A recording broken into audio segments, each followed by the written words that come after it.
Well, hello world, Dr. Dan Graham here once again, Downtown Gilbert Healthcare, downtowngilberthealthcare.com. Thank you for joining me once again on my YouTube channel, beaming down off the satellite system, down the laser beam system. You're watching me on your computer system. Dr. Dan the man of the hour, the tower of power. We're going to give you some information today on the coronavirus. We're going to do an update. Haven't done an update in about a month. Been busy down here, but find some time here on a Saturday after we're treating patients here. And this information, you're going to want to share it with your friends, your family. You're going to like and subscribe this video because you're going to find that it's too hot to handle and too cold to hold. All right, here we go. So coronavirus. So I had one of my patients. He's runs one of the ICUs. Yes, an ICU doctor, emergency room doctors. This is where I'm getting my information from. When they throw their back out, they come to Dr. Dan for the chiropractic adjustment. I lay it down on them. But today we're talking about that coronavirus and what's going on in the hospitals. Is the ICU doc says, Dan, I got some patient I need you to see, but I hope you're staying safe because our rooms are filled. Coronavirus, we're coming over abundance in the hospitals now, and I want you to stay safe. So yesterday we also had Mayor Daniel. She said that, okay, everyone has to wear a mask here in the Gilbert area. So we're going to go over some of the information, the different policies that are going on and what it means to you. A lot of people are scared right now. They don't want to go out. I have patients that call me up saying, what's it like out there? And we're going to calm your fears down. This is going to be okay. If you have questions, whether you're, a lot of my patients will reach out to me on Facebook or call me on my cell phone or the office with questions. And if I don't know the answers, if it's not my specialty, then I put it to my patients that are running the ICUs. I got a doctor who's the chief of a staff of a hospital.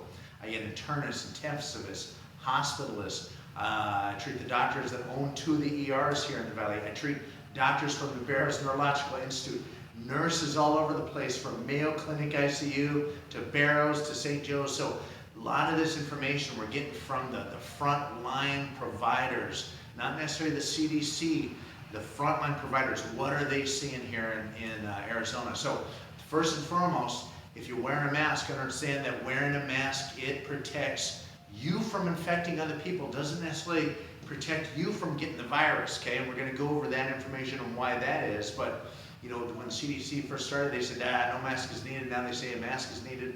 Now Gilbert says a mask is needed. May say you got to wear a mask. Chandler got to wear a mask. But anyway, the bottom line is this: that they're trying to mitigate the amount of transfer of that virus. If you have that virus content in you and you're infected, you can actually infect other people even though you might not even know that you're sick yet. And once you get over the virus, you're still infected for a little over a week. So you have to be careful with these things. And so that's what the masks are for. Unfortunately, the masks are so politicized right now that a lot of people don't understand, what the actual power of the mask is. Now, when we look at the mask itself, now this is an N95 mask. They filter down to about 120 microns. The coronavirus is measured at about 60 microns. So what does that mean? It means that a lot of that virus can still pass through that mask, and that's an N95. We're not talking about some strip of fabric that you cut out from, an old t-shirt and you strap it across your face. This is an N95 medical mask. But understand too is that some of that virus is going to get intertwined in that mask, so it will help protect you somewhat. Remember that the virus. The more virus that you get in your system, it's what's called an inoculation rate. The harder it is for your immune system to fight off. So if you have less of it and it just kind of trickles in, then your body can fight it off and build up some immunity to it. But if all of a sudden you get a huge amount, so say if you got some sweat hog in the line of your store and he turns around and coughs on you and you don't have a mask on, you're getting just a blast of virus possibly in your face, and that mask will cut down on some of that. But understand this, is that when you're out and about in the public, if you go into a public bathroom, someone flushes the toilet. We know the virus from the University of Hong Kong who actually discovered this spread. They found it in urine and fecal samples. And so when you flush a toilet, you're causing 80,000 aerosolized droplets of urine and feces to hit the air, and they found that coronavirus can be found in those droplets, and so it can transfer through your eyeballs just as easy as it can through your nose and your mouth. So make sure and know this, and don't get too crazy when you're out and you see someone, say if they're not wearing a mask. I mean, you're basically trying to protect them. If they want to get sick, let them get sick.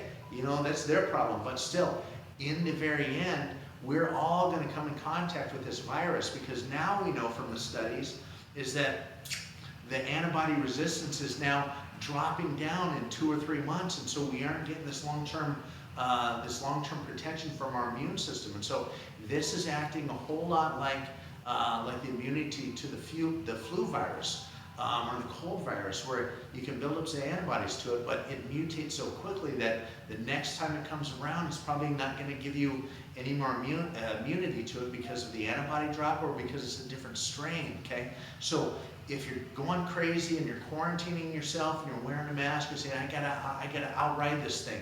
Understand this, you're going to come in contact with it. That's the bottom line. You cannot escape this. So whether you get through, this summer session, it's going to hit again in the fall, and that's when it's going to compete for the hosts of flu virus and cold virus, and so we're going to get hit again. So remember, you've got to keep your immune system strong. You've got to walk that aisle. You've got to get in the ring with this virus and duke it out. Now, the trouble is that if you are one of those people that, say, if you're a high-risk person, so you're way overweight, you don't take care of yourself, you don't eat right, you don't drink enough water, you aren't doing things for your immune system, you aren't exercising, you aren't staying low on stress, you got diabetes, you got other issues, cancer, you're on your autoimmune disease types of medications where they drop your immune system down. Those types of patients, you got to protect yourself. You can be in trouble. Even if you're very, very healthy, we're still going to see a lot of healthy people that have none of the high-risk factors that will pass away from this. But we see the same thing, whether it's the flu virus.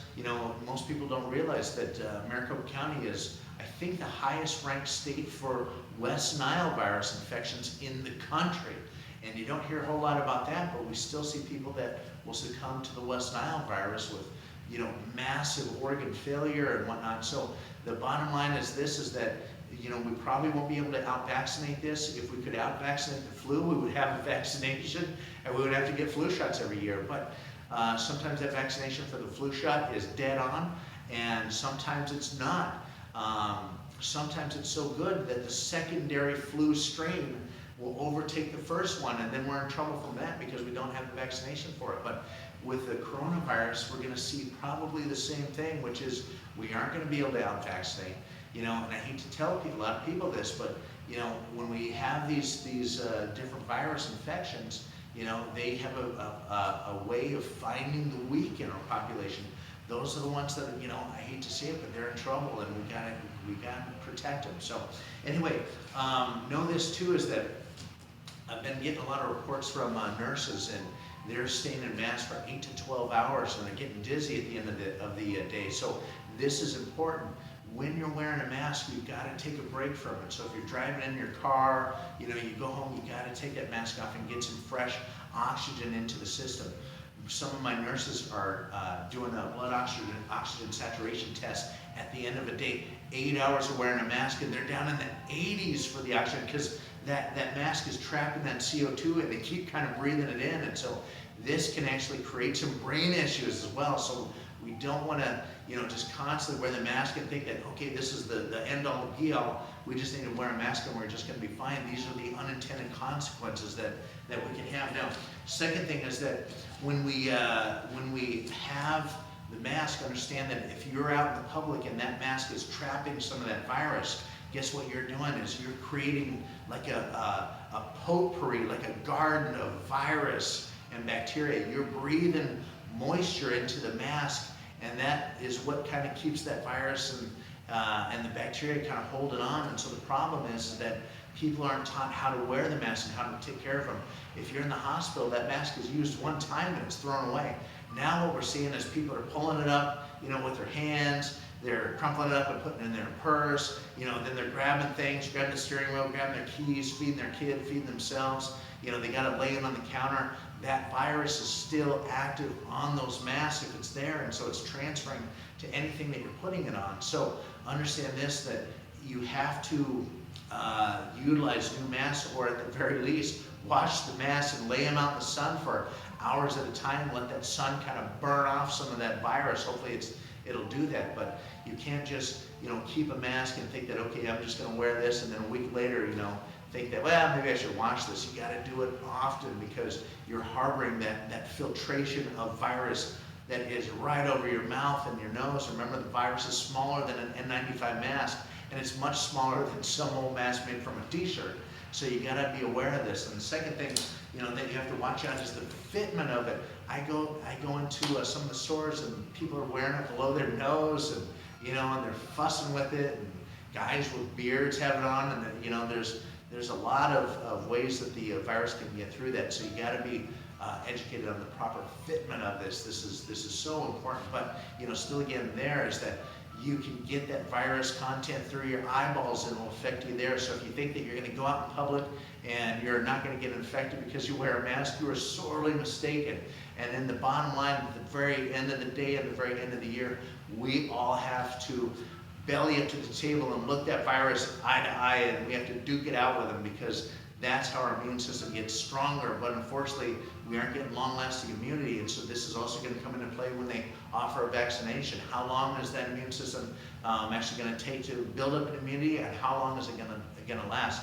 My thought is we're probably going to see just about like the flu virus. So you get a flu virus vaccination, and then you're going to have to get another one the next year for whatever strain is coming out. But remember, the coronavirus, it mutates readily. It's going to be a different strain. I think we're on our 6th or 7th strain right now. So anyway, a second thing is that we see a lot of people that are quarantining themselves, and they're coming out of quarantine.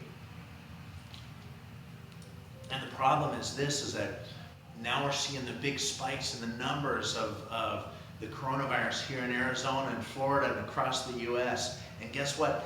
This is what should have happened. When we protect ourselves from a virus that is always hanging around, then as soon as we come out of our caves and start getting back into society, guess what? Even if you're wearing a mask, it can be exposed to you, and you can get infected from it. So this is why. So unless we totally change society, and we have this, where we're just quarantining ourselves constantly, then this is what is supposed to happen when we see that coronavirus content, throughout the population. We're going to see higher numbers, we're going to see more deaths, but unfortunately, this is kind of how society works. This is how virus works. The second thing, or the third thing that we kind of want to talk about, is that social distancing. Now, I don't know where the 6 feet came from. I haven't seen the science behind it, but we know from, gosh, if you just do a YouTube search on that dude that does the dirty job shows, he was on an airplane, and they tested a girl that coughed, and it came out of her mouth at 54 miles an hour, and just a plume of droplets that spread 7 feet away within about a second, 54 miles an hour. And with the circulation system of the airplane, went all over. Same thing, look at some of the models of if someone coughs or sneezes in a grocery store, how it hits the next aisle within minutes. And so you can't get away with, this 6 feet of social distancing. It's kind of nonsense, and I don't see where the logic is in that. It is better than 3 feet, but if we know at least a cough will go 6 or 7 feet just like that, then we know 6 feet is not enough. So we have to protect ourselves, but understand this, that if you go out in public, you will be exposed to the coronavirus. It was probably, at some point during this year or towards at the end of the fall. So anyway, that's what Dr. Dan has to say. We know some of the testing as well. I had an emergency room doc that I was talking to, and he said, the antibody testing, he goes, we think it's only like 70% effective.